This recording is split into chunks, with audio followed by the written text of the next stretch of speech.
Hey guys, I'm going to give a webinar on reverse engineering creativity using memetic analysis. What does that mean? Let me just show you the sort of thing that's possible. So let's play the game. Iron Man. Is that a completely original story? What do you think? Iron Man is wealthy, right? He's a vigilante and he's also an orphan, dead parents. Does that sound like anyone else? What about Batman? So, interestingly enough, Batman came out before Iron Man, and Iron Man was actually Marvel Comics' response to the popularity of Batman. You can think of Iron Man as like a West Coast Batman, right? Because also wealthy, also vigilante, also an orphan, and the similarities don't actually stop there. The other one, which you might not know as well, is that Batman itself was a copy of Zorro, is Mexican Batman. So he is also wealthy, also vigilante, and also an orphan. Batman, the creator of Batman, actually did specifically credit Zorro for the inspiration and just made a East Coast version. There's also Scarlet Pimpel, which is a story that traces back fairly long ago and is based in France. And again, this guy is wealthy, he's a vigilante, and he's an orphan. And although there's not a direct link specifically to Zorro, it looks like this story has come up again and again throughout our history.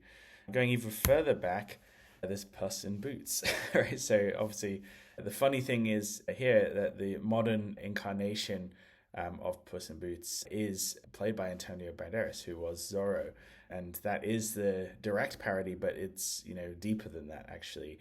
The original fable of Puss in Boots, he basically made his master untold wealth and became incredibly rich, but then also became a vigilante and was an orphan. So pretty interesting as well. This is the sort of thing that you can tease out with memetic analysis, because if you know that there is demand in the audience for stories about wealthy vigilante orphans, and you can spot that trend, then perhaps you can be the person who invents the next Iron Man, or at the very least understanding modern culture, you can create a good advertisement that plays on these tropes, or at least understand where culture is going and when the cycle is going to repeat again.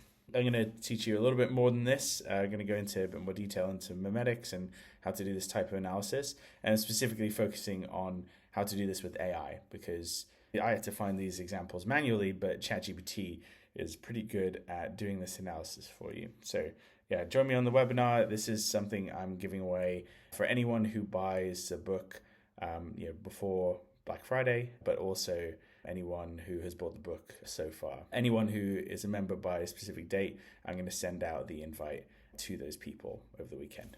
Okay? All right, see you there.